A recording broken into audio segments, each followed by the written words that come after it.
శ్రీమాత్రే నమః. మన శరీరంలో నిరంతరం విద్యుత్తు ప్రవహిస్తూ ఉంటుంది. విద్యుత్ అంటే శక్తి.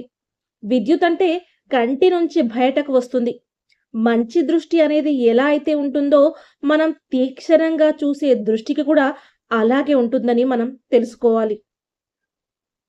కొంతమంది చూడండి, మన ఇంటికి వచ్చినా, మనతో పలకరించినా చాలా ప్రశాంతంగా ఉంటుంది.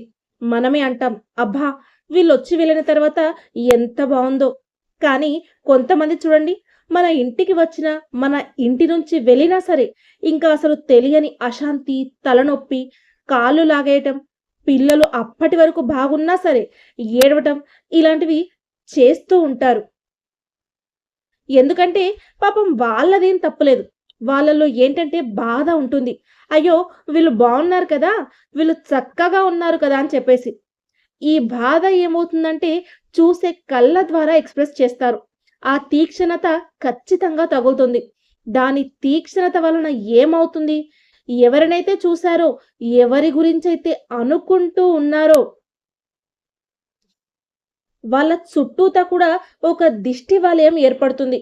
మన పెద్దవాళ్ళు ఇలాంటివి చూసినప్పుడు దిష్టి తీసేయండి అని అంటారు. మనం దిష్టి తీసేసాం అనుకోండి, వాళ్ళు ఏర్పరిచిన ఆ వలయం బ్రేక్ అవుతుందన్నమాట. అందుకే చూడండి, తలనొప్పిగా ఉన్నా, కాళ్ళ నొప్పులు ఉన్నా, పిల్లలు ఏడ్చినా దిష్టి తీసేస్తే అప్పటికప్పుడు అవి మాయమైపోతూ ఉంటాయి. వాటిని నమ్మం కాకపోతే అంతే. అయితే ఈ దిష్టి తీయడం చాలా రకాలుగా చేస్తారు. నూనె గుడ్డ తీస్తారు. ఉప్పు, ఎండు మిరపకాయలు తీస్తూ ఉంటారు. ఒక ఉప్పుతో కూడా తీస్తూ ఉంటారు. ఇలా చాలా రకాలుగా తీస్తారు. చెప్పులతో కూడా తీస్తారు. బూడిద గుమ్మడికాయతో తీస్తారు. ఇలా రకరకాలుగా దిష్టి తీస్తూ ఉంటారు.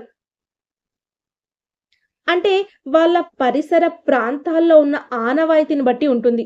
అంటే వాళ్ళ వంశాచారాన్ని బట్టి. అయితే దృష్టి ఎప్పుడు కూడా నిద్రపోతున్న పిల్లలకి తీయకూడదు. తిన్నాక కూడా దిష్టి తీయకూడదు. ఎవరికైతే దిష్టి తీయాలని అనుకుంటున్నారో వాళ్ళని కాస్త సెపరేట్‌గా ఎవరికీ కనిపించకుండా తీసుకెళ్ళాలన్నమాట. దిష్టి తీసేసి, దిష్టి తీసిన వాళ్ళు కాళ్ళు, చేతులు కడుక్కోవాలి. దిష్టి తీయించుకున్న వాళ్ళు కూడా కాళ్ళు, చేతులు, కళ్ళు కూడా కడుక్కోవాలి. చిన్నవాళ్ళకి పెద్దవాళ్ళు దిష్టి తీయొచ్చు. కానీ పెద్దవాళ్ళకి చిన్నవాళ్ళు దిష్టి తీయకూడదు. కానీ చాకలి వాళ్ళుంటారు కదా! చాకలి వాళ్ళతో మాత్రం దిష్టి తీయించుకోవచ్చు. వాళ్ళకి చిన్న, పెద్ద అనేది ఉండదు. ఎందుకంటే వాళ్ళ చేతి చలవ అని చెప్తారు. వాళ్ళ చేత గనక దిష్టి తీయించుకుంటే చాలా మంచిదని కూడా చెప్తూ ఉంటారు. అలాగే దిష్టి తగలకుండా ఉండటం కోసం నుదుటిన ఎప్పుడు బొట్టు ఉండాలి. 5 ఏళ్లలోపు పిల్లలకైతే మొలకి మొలతాడు, నల్ల మొలతాడు కడతారు. 5 ఏళ్ల పైవారైతే ఎర్ర రంగు మొలతాడు కడతారు. అసలు ముఖ్యంగా మగ పిల్లలకి, పెద్దవాళ్ళకి గాని, చిన్న పిల్లలకి గాని మొలతాడు ఖచ్చితంగా ఉండాలి. దిష్టి తీసేటప్పుడు ఏం చేయాలంటే, ఇలా ఎడం చేత్తో ఉప్పు పట్టుకొని ఎడమ నుండి కుడికి 3 సార్లు తిప్పేస్తారు. ఇలా తీసేసేటప్పుడు ఏమనాలి అంటే, ఇరుగు దిష్టి, పొరుగు దిష్టి, తల్లి దిష్టి, అందరి దృష్టి పోవాలని చెప్పి దిష్టి తీస్తారు. ఉప్పు, ఎండుమిరపకాయలు ఏవైతే ఉన్నాయో అవి ఎవరు తొక్కకుండా ఓ పక్కకు వెయ్యాలి. సాధారణంగా ఏం చేస్తామంటే 4 రోడ్ల కూడలి మధ్యలో వేసేస్తారు. అలాంటివి తొక్కినప్పుడు మనం బాధపడతాం కదా! ఇంకొకళ్ళు బాధపడాలి అని అనుకోకూడదు కదా! కాబట్టి ఎవరు తొక్కకుండా పక్కకు వేసేయండి. అలాగే దిష్టి తగిలిన వాళ్ళకి మనం రేణుకాదేవిని స్మరించుకుంటూ అక్కడ రేణుకాదేవికి సంబంధించిన ఏవైనా స్తోత్రాలు గాని, శ్లోకాలు గాని వినిపిస్తే దిష్టి పోతుంది. చిన్న పిల్లలకి నల్ల బొట్టు పెడతారు దిష్టికి. దిష్టికి బొట్టు కింద అరికాల్లో పెడతారు. ముఖం దగ్గర పెడతారు. చిన్న పిల్లలకైతే నల్ల బొట్టు పెట్టొచ్చు కానీ, పెద్దవాళ్ళు నల్ల బొట్టు పెట్టుకోకూడదు. ఆడవాళ్ళైనా సరే, మగవాళ్ళైనా సరే. ఖచ్చితంగా ఎర్రటి బొట్టు పెట్టుకోండి. మరి హోమం బొట్టు నల్లగా ఉంటుంది కదా! అది కూడా పెట్టుకోకూడదా అని చెప్పి కొంతమంది అడుగుతారు. హోమం బొట్టు పెట్టుకోవచ్చు. ఎందుకంటే దానికి ఆధ్యాత్మికత తోడైంది కాబట్టి. హోమం చేశారు కాబట్టి. హోమం చేసేటప్పుడు అన్ని ద్రవ్యాలు అందులో పడతాయి కాబట్టి. కానీ కాటుకను మాత్రం ఎప్పుడు బొట్టుగా పెట్టుకోకండి. ముఖ్యంగా పెళ్ళైన వాళ్ళు మాత్రం నల్లటి బొట్టును పెట్టుకోకండి.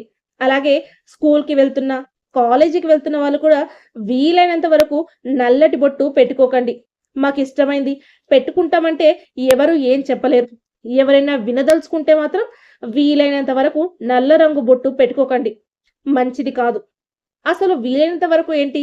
నల్ల బొట్టు పెట్టుకోకపోవడమే మంచిది.